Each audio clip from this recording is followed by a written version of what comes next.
Hello everyone and welcome back to this brand new video. Now, one thing I wanted to address, I know I didn't upload for the last week and I wanted to address the reason why. Now I'm gonna address this reason in a separate video, but I did want to mention it to you guys before we proceed into this one. Now, sadly my city was exposed to an explosion, and due to that explosion a lot of people lost their homes. Now thankfully I'm safe, but I was traumatized and I was very sad to upload something. I couldn't play Magic the last couple of days, so I wasn't able to record footage for you guys. Now thankfully, once again, as I said, I'm safe, but a lot of people lost their houses, a lot of people lost their jobs, and a lot of people don't even have money to buy food. So if you want to help, I will tell you how you can help in the video that I will upload later on today. But if you want to help, if you want to talk to me, feel free to message me on Discord and I can link you to an NGO where you can donate, and that NGO is the Lebanese Red Cross, so that way you could be helping the people. And that's gonna be pretty much it. Now I'm very glad that I have this platform to share this with you guys, because if I can help in any way, I would be very happy. And second of all, I am thankful for all of you once again, because making this video will help me get over what happened, and it will help cheer me up a bit. So from the bottom of my heart, thank you to all of you. Like, thanks a lot for being here for me and for supporting the channel through these hard times. And with that, I'm pretty sure you're here to watch some Magic, so let's get into that video. Now, as you all know, Amonkhet Remastered dropped today, and I'm excited a lot about a lot of cards. I'm sorry, like Thoughtseize and Scarab God, but one card I'm also very excited about is Drake Haven.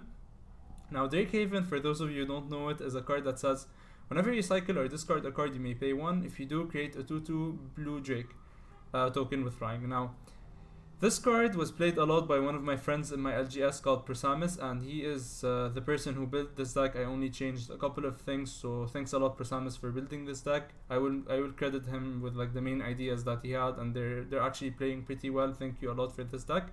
Now, how do you actually play this deck, and how do you get into the long game where you can actually cycle cards, pay a lot of mana? Because let's assume you have a Drake Haven on the field. You want to cycle and pay 1, so like you kind of need to reach a stage in the game where you can actually do that and you have a lot of lands. So how do you do that? You play kind of a control game. Now, how do you play control? With cards like Censor and Neutralize, as well as Cast Out. Now, Censor, the cool thing with it is that it's a very good counter spell, because in case you get to counter your opponent's play on curve, you're happy, and in case your opponent doesn't play anything on curve, you can always cycle it and just like it replaces itself very smoothly. Now, a main thing I like about this card is that it sometimes forces your opponent to time walk themselves. Now, what do I mean by time walk themselves? A lot of people do play around Censor and they go like, why is he on top? Does he have Censor? If he has Censor, okay, I'm not gonna play my 2 mana spell on turn 2, I'm actually gonna play it on turn 3. So just you having Censor in your deck will make your opponent consider, do I have to play around Censor? Do I not have to play around Censor? And in case he does, end step, cycle it, it replaces itself, it time walked your opponent, it gave you an extra card, so that's something pretty cool. Neutralize is a very good card because you can cycle it when you don't need to counter it, and it's a very good it's a very good improvement for this deck, because previously it used to play Countervailing Winds. It's the same exact card, but it says counter target spell unless the player pays 1 for each card in your graveyard. Now, most of the time it would counter everything, but early on in the game you wouldn't have a lot of cards in your graveyard to stop that, to enable that, but Neutralize fixes that problem.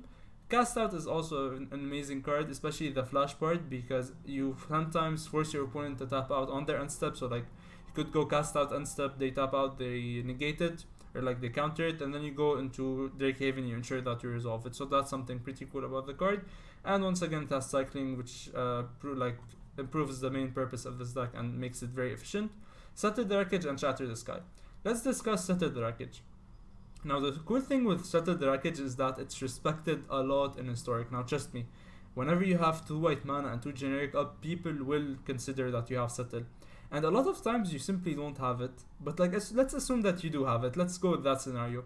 Opponent attacks with 1 or 2 creatures because they are playing around Settle. You don't mind taking, let's say, 4 damage. Alright, you take the damage, and then you cycle a lot of cards that you have in your hand. So that's the thing about instant speed board wipes. They allow you to either board wipe on your opponent's turn, or kind of keep on cycling and going with your plan of the plan of the deck.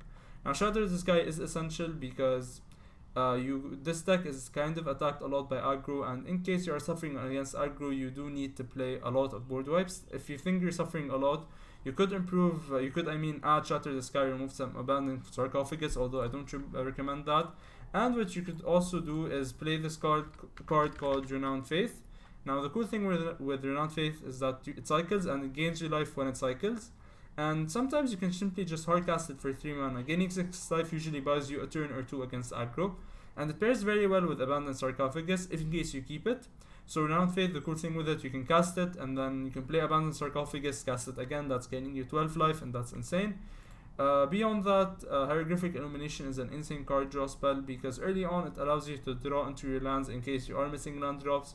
And late game you can just simply 4 mana draw 2, that's a very good card. Teferi Master of Time is the improvement or like the addition that Prasam has had, like he came up with the idea, and trust me, it's playing super well because Drake Haven says whenever you cycle or discard a card, and Teferi says draw a card, discard a card. These two cards are synergizing quite well, especially because Teferi kind of gets rid of the problem of you having to pay a lot of mana in order to create the Drakes. What do I mean? Alright, so assume you play turn 3 Drake Haven, turn 4 Teferi. The next turn you untap with only 4 mana. Usually that only allows you to make 1 or 2 Drakes in the best case scenario. But now with Teferi, you could plus Teferi, draw a card, discard a card, keep up Neutralize. In case your opponent doesn't do anything, you can also unstep, plus Teferi, draw this card, and that's super good. Trust me, Teferi is insane in this deck and you want to play it. Boon of the Wishgiver is just a cycle 1 card most of the time, but there are some cases or scenarios where the game is grinded out, you don't have a lot of resources in your hand, and you would simply cast a 6 mana draw 4 card spell. And the other thing that I like with Boon of the Wishgiver is that it synergizes pretty well with Abandoned Sarcophagus. Now, Abandoned Sarcophagus and Search for Azcanta is our main way to get card advantage. Now, Search for Azcanta actually does 2 things. First, it fixes our draws in the early stages, and then second of all, when you have 7 cards in your graveyard, and trust me, you will have 7 cards in your graveyard pretty quickly, Search for Azcanta is simply a ramp spell because it will flip and it will give you another land. And when it becomes a land, you will have Azcanta the Sunken Ruin, and it's great in our deck because it hits every single thing. Azcanta hits non-creature, non-lands, and we're not playing any creatures in our deck, so we're guaranteed to hit something except if we hit exactly 4 lands. Now for Abandoned Sarcophagus, what I like about it is that it's such a good card advantage card because it says you can cast any spell with a cycling ability from your graveyard. And look at the other part. If a card with cycling would be put into your graveyard from anywhere and it wasn't cycled, exile it instead. So what this means is that you could cycle Neutralize, draw a card, and then you could also cast it on the same turn if you have Abandoned Sarcophagus on the field because it was put into the graveyard by cycling. So that means that we can reuse every single one of our spells. We can reuse Neutralize, we can reuse Censor, Boon of the Wishgiver, cast out Hieroglyphic Illumination, and that simply runs away with the game pretty fast. Now the main addition I had for the deck that Prasamis did not suggest is I'm playing 4 of the cycle lands. I'm playing 2 Secluded Steppe, 2 Lonely Sandbar, and I'm also playing 2 Triomes. Now the Triomes are good because sometimes they can fool your opponent into thinking that, oh, he's just Jeskai, what do I need to play around? And they sometimes play around red spells. And it's good because you can always cycle it, make some tokens with Drake Haven. So that's it for the mana base. I'm only playing 4 plains, 6 islands, 4 Glacial Fortress, and 4 Hallowed Fountain. Pretty basic mana base. Now we are running 24 lands, and you shouldn't be worried. You're gonna go like, wait, a control deck playing only 24 lands? Don't be worried because most of our deck cycles and you will hit your land drops, I promise you. And even sometimes if you keep 2 mana hands, 2 land hands, Censor, Hieroglyphic Illumination and also Boon of the Wishgiver can help you get into your land drops. So that's gonna be pretty much it for the video. If you did like this DeckTech, please do consider subscribing because it helps the channel a lot. If you want to help the channel beyond that, please check out my Patreon link in the description down below. And once again, if you want to help my citizens with what happened, talk to me on Discord or check out the other video that I'm gonna upload today. And with that, I'll see you in the games. Going into our first game of Blue-White Drake Haven. Alright, this is a very good hand because we have the Drake Haven Teferi turn. And we always have Boon of the Wishgiver to cycle in case opponent doesn't do anything on the Censor turns. Opponent mulligans down to 5. He might be Blue-White Auras. I guess that decks mulligans to 5 pretty well. Alright, the dog doesn't like us. He mulligan down to 3. I'm sorry, opponent. Alright, he actually might want to do that. I think he's a treasure hunt deck, and treasure hunt decks don't mind mulliganing down that much. Is this a treasure hunt? I think we're probably gonna lose that game because we don't have a lot of ways to solve this stupid combo. Censor could be a way for us to stop it. Alright, he hit Thassa's Oracle, and he actually did not hit what you usually wanted, which is another treasure hunt. So that could be good for us. That could be very good for us.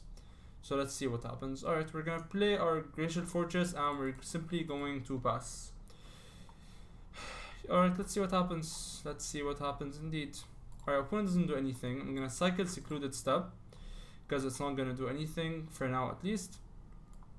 And I'm gonna not cycle Censor because we might actually have to double Censor.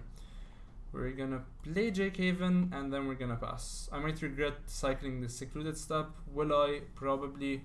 Do I care? No. This is something that we have to do and we have to learn from it. So cycle Lonely Sandbar, cycle Lonely Sandbar. Alright, so that's good. Mystic Sanctuary, no Mystic Sanctuary yet, which is good for me. Boon of the Wishgiver punishing me for not keeping a land on top. Yeah, we're gonna pay one. It doesn't really matter at this stage. Sadly, we still don't hit a land drop. I should have probably cycled main phase to ensure that we hit it, but I forgot. So forgive me for that. Cycle Censor, hit a land please. Land, land, land, land. Thank you. Thank you, deck, for trusting in us. Alright, so we're actually gonna attack, and we're just gonna try to win this game by simply combat damage. And we have double Censor now to stop any shenanigans. Alright, opponent does nothing. Good game, yes, opponent, good game. Very, very good game. I'm enjoying this quite much, like quite a lot. Censor again, make some creatures. Now, why am I cycling the Censors? Because I think we need to do something besides playing Censor. And because of that, I do want to kind of elect to go with a more aggressive plan. So Teferi, draw, discard a Shatter the Sky. It's not going to do anything. Pay one, and we have lethal in 2 turns in case opponent doesn't do anything. And that's going to be enough to win the first game. So with that, I'll see you in the second game. Going into our second game of Jake Haven. I really like this hand, although we do have 2 tapped lands, but we have Jake Haven into Teferi. And I'm not crazy enough to reject the notion of Teferi into Jake Haven.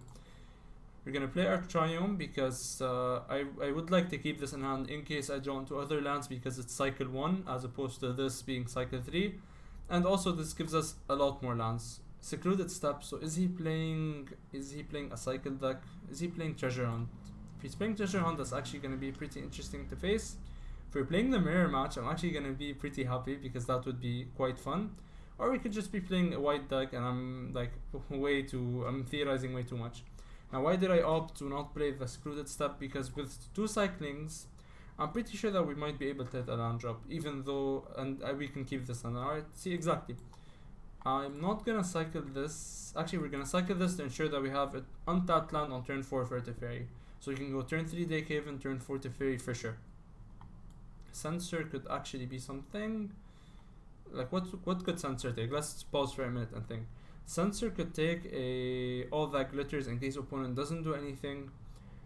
And I think we're gonna keep the Censor up. In case opponent doesn't have another land. We can Censor in all that glitters and stop him from dealing a bunch of damage to our face. And we could also cycle Secluded Steppe, so that's good. So he does have a land. Sadly, Censor is looking worse against like a bunch of weenies, but it's fine. So let's see what he does. Idyllic Tutor is gonna eat a Censor, and that's like where Censor shines. Assuming he did not play something that I can counter, would have just cycled it. So I really love Censor. I think a lot of people underrate this card, but it's amazing. So we're gonna actually play Teferi, and then the next turn we can play Jake Haven. So we're gonna plus, draw this card. I think the weakest card in our hand currently is Censor, so we're gonna pitch that. Yes, I did just say that Censor is a lot, but it's really powerful. But I don't think we need it currently. Next turn is probably gonna be a... Oh, 9 lives. That's actually pretty interesting. Cast that is my only way. Actually, I can't deal with this. That's X-proof. So we're gonna have to deal a lot of damage to get rid of 9 lives. Jake Haven, I want to keep. Hieroglyphic may be the thing I pitch because we have Abandoned Sarcophagus. Yeah, I think we're gonna pitch Hieroglyphic because we have Abandoned Sarcophagus. And now the very amazing turn of playing Jake Haven with an active Teferi. So this is the power. plus draw this card. After you draw this card, you know, like whatever you discard, I'm assuming Shatter the Sky because it doesn't have anything going on. You can pay 1 and get a token. I'm gonna elect to play Secluded Steppe. You're gonna ask me why. Because next turn we can play our other Drakehaven plus Teferi, draw this card, make 2 Drakes. So we're gonna swarm the board pretty soon and we're gonna maybe win this way. Now I really like this new interface that Wizards has. I really like the Amonkhet in general is a very cool set, so I like that we're here. I'm assuming maybe opponent did not make his land drop. Is that why he's not playing anything? I'm gonna keep the land because I like land drops with Drakehaven, and because I mentioned that the more mana you have, the better for the future turns. So we have cast out in case he plays anything problematic, and we can always cycle it in case we don't need it. I almost forgot to activate Teferi. I think it's pretty safe for us to attack at this stage because opponent doesn't have anything. Alright.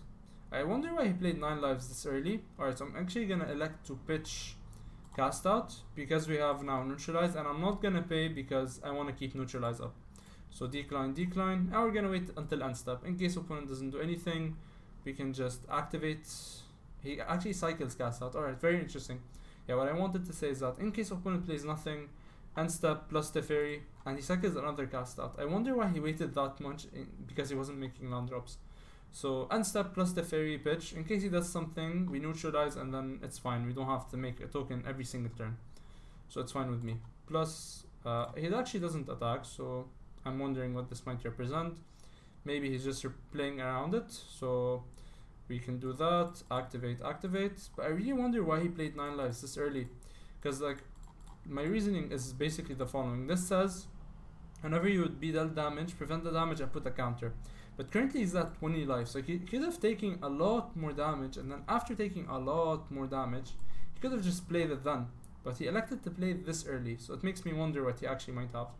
Now, I can either activate the Drakehavens and get some Drakes, or I could have played Abandoned Sarcophagus with the option of playing Neutralize or like anything from my graveyard. Actually, not Neutralize, Censor or like Hieroglyphic the turn after. But I opted to go for this line because Teferi is at 9, meaning he can ulti next turn. And if he ultis next turn and I have 5 Drakes on the field, I'm pretty sure that this ends the game. Now, I promise you I'm not playing Jank. I'm not playing, against Jank because I am playing in ranked. So like, I'm assuming this might be a deck that's actually meta or something. So I'm wondering what exactly is happening. I'm gonna let this resolve. Now you're gonna ask me why. So even though he's gonna be taking our Teferi, which is what we expected, currently this has 4 counters on it, and if I attack next turn with 5 creatures, it's gonna get the 9 counters. So Solemnity is sadly gonna get countered opponent. Now I understand why he's playing 9 lives this early, and I'm very sorry that I got to counter that. I'm very sorry, opponent. So it's a very cool combo. Now, just to like explain this combo for those of you who might not know it, I don't have the option to view battlefield. Oh yes, I do. So this says whenever damage would be dealt to you, put a counter and prevent the damage. And this says, Solemnity says basically, it's not letting me show it to you, but Solemnity basically says, alright, players can't get counters. So these two actually make it so I have to deal with one of them, and obviously Solemnity because this has X proof, or else I'm simply never going to be able to kill my opponent. So that's actually pretty interesting. Now he might lose by decking out, but I don't think he's gonna reach that stage. His deck is probably tailored for the long game. So I'm very sorry, opponent, that you didn't get to pull off this combo. But with that, let's get into our third game. Going into our third game of blue-white cycling. Now, because our opponent has a Luris, and that means that he's probably an aggressive deck. And I don't think this hand is tailored to be an aggressive deck, so we're gonna mull. That hand is quite better, especially that we have Drakehaven, Search for Azcanta, Teferi. Really don't want to bottom any of these. I'm gonna bottom Teferi. Gonna ask me why. That's a very good question. So Teferi currently against an aggressive deck is not easy to protect, so I think he's the weakest card in our hand. Please no Thoughtseize. Please no Thoughtseize. Please no Thoughtseize. Alright, so I'm gonna have to get used to the idea that Thoughtseize is a thing now on turn 1 in any black deck. Settle is fine. It's the least, not the card that I wanted to keep. I'm gonna elect not to play Lonely Sandbar because I want to keep it for the turns where I have Drakehaven up. So we're gonna play that, play Search for Azcanta, that's good with me. Alright, so Search for Azcanta might be the thing that gets us back into this game because it will help us stick for a lot of things. Opponent has nothing to do. Do I graveyard the Shatter the Sky? think I'm actually gonna do that. And actually graveyard the Shatter the Sky. We're gonna play this land and then pass, because if he has nothing except for Lurrus, we might just neutralize that and then turn after play Drake Haven. That's an interesting play in my opinion. Soul Scar Mage is annoying, but he's fine. I think this probably is a test or whether or not I have a counter spell. Just not to show him that I didn't have anything to play. We're gonna probably cycle our Lonely Sandbar, just to like prove to him that we had something to do, we just elected not to. Opponent's still waiting. This was probably a top deck, I'm assuming. So we're gonna cycle this Lonely Sandbar to fuel our Azcanta and to get us further and further into cards that we care about. I'm gonna keep Hieroglyphic in case we draw into our 4th land. If our opponent doesn't do anything, I don't want a Lonely Sand. I mean a Secluded Steppe. We're gonna graveyard that, although I'm getting pretty greedy, I think, but we're gonna have to do that. I'm gonna not cycle Cast Out, because in case I don't hit a land, Cast Out, I'm cycling this, is gonna stop me from playing Neutralize, and I don't want that. So sadly, we didn't get to neutralize anything last turn, and we didn't get to hit our land drop as well. Although it was, granted, it was because I was greedy, still, it hurts me on the inside. Opponent is thinking. Does he have a pump spell? A pump spell seems like the most logical thing for him to have. Alright, shot also makes sense. So we're gonna take 4, it's fine. It's currently turn 4 if I'm not wrong, and we're still at a healthy life total of 16. So I'm pretty fine with that. I'm pretty fine with like everything happening currently. Land drop, don't play land drop, now hit a land drop. Or like in case you don't hit a land drop, and we actually do hit a land drop, so that's amazing. Let's see if this actually gets the flip. What do we have on top? I'm gonna graveyard that to make sure that this flips. So transform, and now we're gonna play our Hallowed Fountain. In case opponent doesn't do anything, we can always Hieroglyphic, draw 2 cards. And in case he does do something, we can neutralize whatever he does. So that's something interesting, and that's something to keep in mind. What would I not neutralize? If he plays Lurrus, I'm even wondering if I want to stop it, because like he really has nothing going on in his graveyard. Lurrus is just a 3 mana 3/2 currently. Although I don't have any access to any board wipes or removal, so I wonder if I do want to counter a creature just for that reason alone. See, there are answers, there are questions and there's answers, hopefully. Like in my mind, not answers to creatures on the field. So opponent shocks in a Blood Crypt. What could he have for 4 mana that he really wants to resolve? I wonder. Is this a triple spell, I mean a quadruple spell for quadruple Soul Scar Mage trigger? I doubt that. Alright, so we're gonna take 1. Opponent has been dealing 1 quite consistently these couple of turns, and he doesn't do anything. Alright, this is pretty weird to say the least, but we get to get some card advantage. And we can always get Settle, and Settle ruins his dreams because it's an instant speed board wipe, technically. Gonna actually play the Secluded Steppe now, and because I do want to now hit more lands, so I can play Drake Haven and keep up Neutralize, so that's good. Or I can simply play Drake Haven and keep up things to cycle and create tokens, so that's what I'm looking forward to. I wonder what he's playing around exactly. Probably Censor? Were you playing around Censor for like the last couple of turns, opponent? Kroxa, Kroxa, Kroxa. I'm not gonna counter her because if I do counter Kroxa, it's simply just as me using a spell to counter her, really. So Kroxa triggers. I'm gonna discard Boon of the Wishgiver because I was just going to cycle it for 1, so it's not the biggest thing that I mind losing. So opponent, I wonder why you're pausing. Supernatural Stamina, so if it would die, it comes back. So now I'm forced to discard 2 spells. What I could do now in this case is just to cast out, target Kroxa, because I'm gonna have to deal with Kroxa later on because he has a Lurrus. So dealing with this Kroxa makes his Supernatural Stamina do nothing, he just wasted a card from his hand. And it also forces him into a bad spot, maybe a Village Rites. Now just activation and that ends the game, alright. So I did not expect this to end the game because I had nothing going on for me. Although we did have Drake Haven into counterspell next turn, so that was something that I had in mind. But we're not gonna get to show you that, so with that, let's go into our 4th game. Going into our 4th game of Drake Haven. Once again, we have turn 2 Censor, and we're actually on the play, not on the draw, so Censor just becomes way better. We're gonna lead off with the Lonely Sandbar to ensure that we have, it's the only land that's gonna enter tap from our hand, so I'd rather play it now. We're just gonna pass, and the fact that we have Censor is insane. Because now anything he plays, I wonder if I want to counter an Grazer. I think we're gonna counter it. Because I don't want to fall too behind with like the whole ramp war. He could have just played your land. Alright, he actually couldn't just have played his land. Alright, we're gonna play Glacial Fortress and we're gonna pass. Do I cycle cast out? I think I don't. Maybe he has a Golos and I wanted that Golos. And I opted not to play Hieroglyphic Illumination because I would simply rather just draw 2 next turn instead of cycling and drawing 1. That's like basic magic. Is this a Growth Spiral turn? It's not. Alright. So Field of the Dead is definitely the matchup. I don't think we're favored in that matchup, but I think it's a pretty equal matchup. I was like, it's not impossible for me to win it, that's what I'm saying. So does he have a board? Does he have, a counter spell? Would be surprised if he actually does. We're gonna play our Triome tapped because I want to set up more mana for the future turns, especially seeing how I don't have Drake Haven. So we're trying to draw into Drake Haven and have enough mana to kind of do things with it. He has a Supreme Will. This is one of my favorite cards actually, because it's very, very flexible. I love flexible cards in Magic, and this is either a counter spell or a more expensive divination. Not a divination, anticipate. It's actually even better than anticipate because you look at an extra card, but like whatever. Even more card draw. Yes, we draw a lot of cards in this game. Do I want to play around another Supreme World? 1, 2, 3, 1, 2, 3. Am I forced to play anything right now?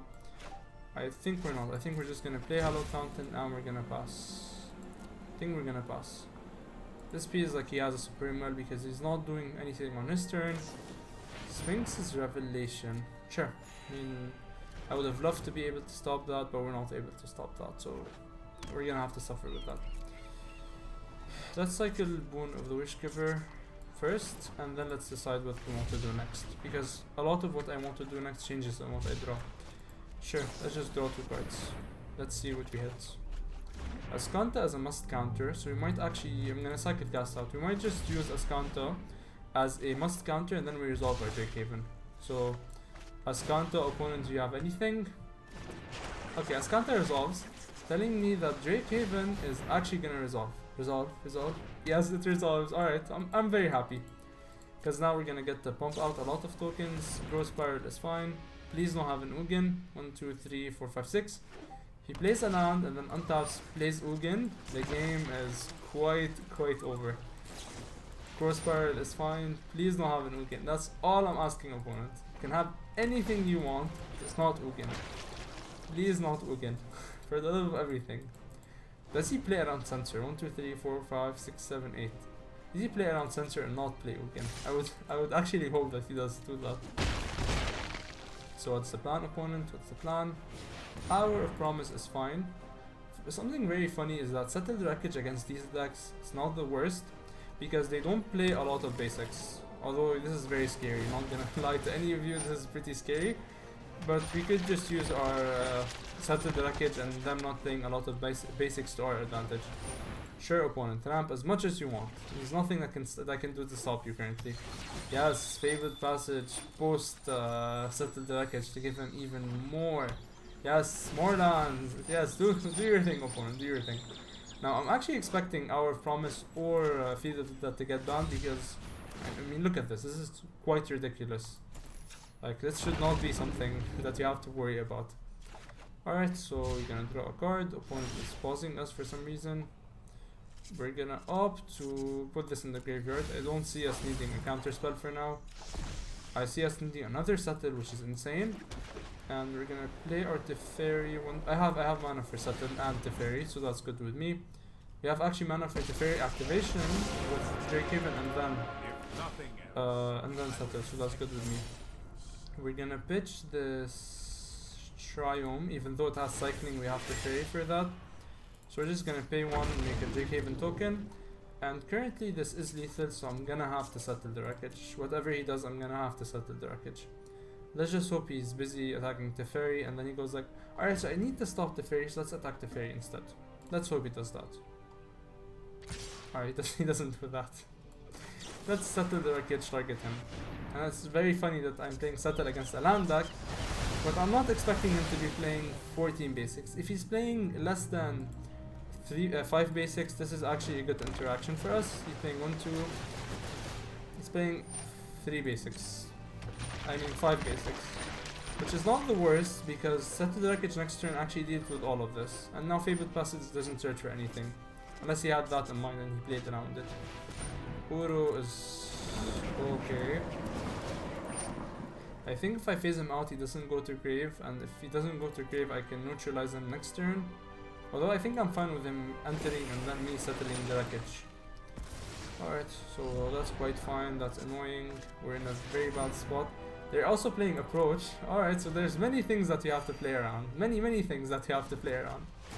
So we're gonna plus draw this card, although it doesn't do anything. I wonder if I pitch Shatter the Sky, if that gives him any info. I think it does. We have 1, 2, 3, 4 mana, and then 1, 2, 3, 4 for settles. I think we keep it. And I think we're gonna have to pitch this land. Even though lands are important, I think we're gonna have to pitch this land. Let's just play our other Jake Haven. Alright, if you play our other Jake Haven, we can Shatter the Sky, and then plus the Teferi, and then make 2. I think that's the plan. Yeah, that's definitely the plan. If he has another approach in his hand, I think that's a problem, but we need to pressure him somehow, and this is the only way I think we can pressure him currently. I could also settle, and that keeps my board. That's 1, 2, and then 4. That's 8 more. That's 4 more damage. I think we could also do that. Let's just do that. So we plus, we draw this card, we discard this land that we don't need, and we're gonna opt to keep our mana, just to represent other things. Yeah, actually I think I'm gonna opt to not keep my mana, to make him think that we need to block with these, although he does have lethal, but whatever. Let's see what our opponent has in mind. Please don't have a second approach in hand. Please don't have a second approach in hand. Please don't have a second approach in hand. Approach is currently the card on the, like, I think it's far away enough for me, and I'm gonna shuffle it now. So it would be pretty funny if me shuffling approach would cause him to play Uro, get back the approach. That would be pretty funny, honestly. So he has no basics now, which is insane. Stop searching for Field of the Dead. I mean, this is getting annoying to be honest. I hate playing around Field of the Dead. I really hate that deck. Like, there's a lot of decks I hate, but there's none that I hate as much as Field of the Dead, because it's very hard to stop and interact with them. I mean, that's saying something, because I'm playing a very interactive deck, and even with all of my interaction, it's very hard to deal with them. Although Teferi is getting pretty near ulting, so at any turn I can ulti Teferi. Yeah, sure, resolve. Make 3 zombies. Does he still have a basic? I mean, he might just have 1 more basic. Does he have a basic? He actually kept the basic. Alright, that's fine with me because we have the Shatter. I think he should have probably waited for my turn. After I Shatter, he makes all of these, but sure, that's fine. Yeah, sure, make your tokens, opponent. Make all of the tokens that you need. Yeah, sure. Tempest quite a deck for his approach of the second sun. Play Uro, I'm assuming. Does he have enough to play Uro and approach? He does. Doesn't he? Yeah. I think approach is 8 mana, right? 7 mana. 1, 2, 3, 4, 5, 6, 7, 8. He has enough to play both. Yeah, sure. Can't stop that. Although I expected Uro to hit the field, but I mean, sure, opponent, sure. Yes, make more zombies. Yes, this is very fun magic for all of us. We don't need another sarcophagus. Sadly, we're not going to be able to do anything with these triggers. He's up to 34 life, but the Teferi ulti is enough to get us there. I'm gonna attack first, because I want to deal damage before I board wipe, and now we board wipe. And we're gonna plus to draw on this card. We're gonna keep the Shatter the Sky, and I think I'm gonna have to keep double Neutralize, although I can't cast both, so might as well pitch one of them. Yeah, might as well pitch one of them. I'm gonna use this activation of the Teferi and make these 2 tokens. So we have to neutralize very carefully, because in case he has approach of the second sun, Neutralize is lethal. Approach is lethal, so Neutralize has to counter that. Whatever he plays, Neutralize has to counter approach of the second sun. Yeah, sure, opponent. Very fun interactive magic. Make a lot of zombies, attack. Very fun.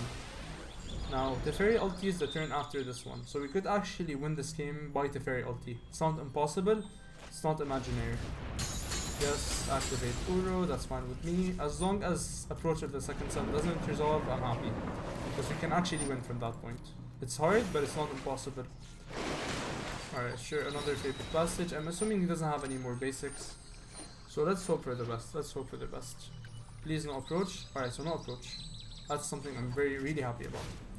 Now because we can plus the Teferi, pitch, I think we're gonna have to pitch Hieroglyphic Illumination. We're gonna activate Drakehaven, so tap 1, tap 1. And I think we're gonna have to board wipe this turn, although it's sad, but we're gonna have to do that. Alright, so let's see, this is 8 damage, this is 16 damage, 16 plus 6 is 14. 16 plus 6 is 22. Do I have enough blockers to block all of this? I do. I think we're still gonna attack and then board wipe. That's the best play in my opinion. And we then have 2 turns of full activations of Teferi, so we're not worried about anything he might cast. But I'm pretty curious on how, or why he didn't play Approach yet. I'm pretty sure he has it in his hand. He probably is waiting for us to tap out. We're gonna pitch Hallowed Fountain and not activate because we're gonna board wipe. I'm gonna keep as much mana up as possible because this is the crucial turn. This is the turn that might cause us to lose the game or win the game. So we're gonna Shatter. And then we're gonna leave mana up for Neutralize. And like maybe potentially...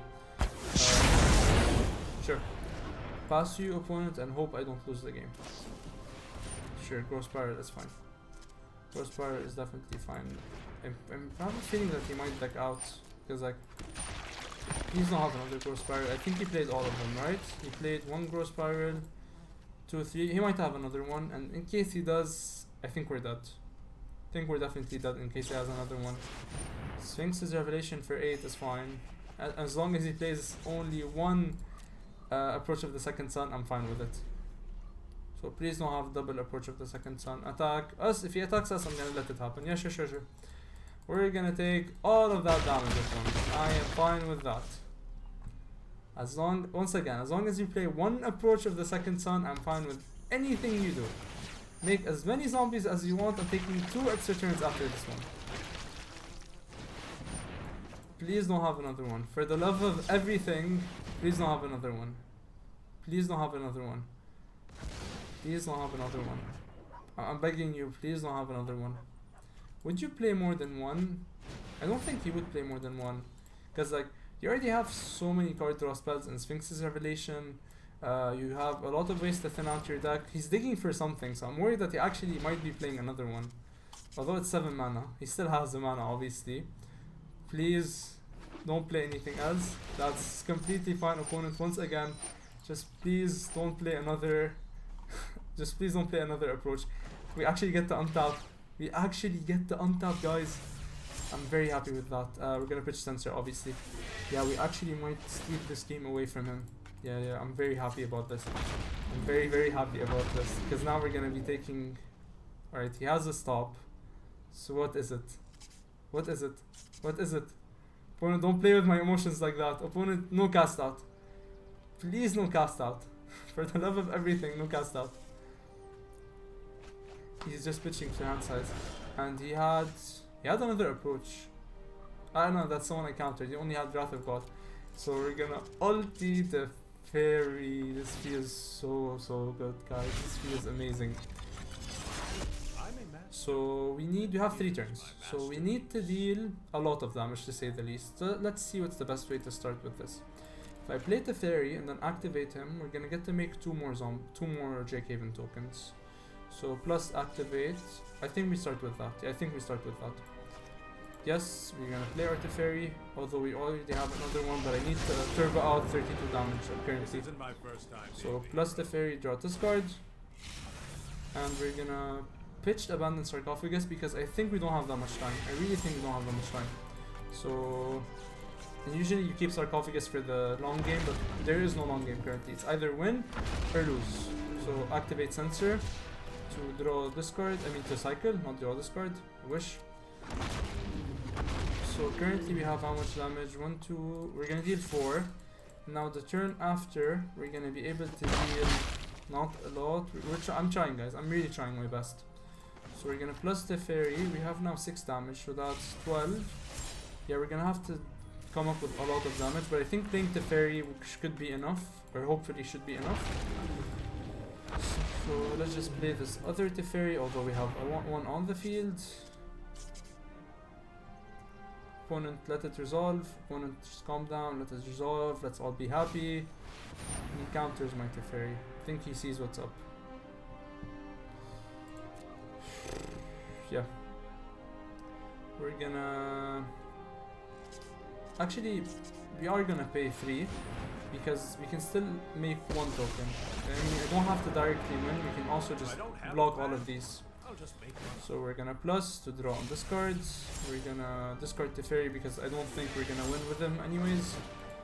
And he actually concedes, he does not want to play with us anymore. So guys, I still can't believe that we stole this game away from... I actually believe this is the top deck currently in Historic because they have so many tools. They have Wrath of God, which is a better board wipe. They have Approach as a second win con. They have Sphinx's Revelation.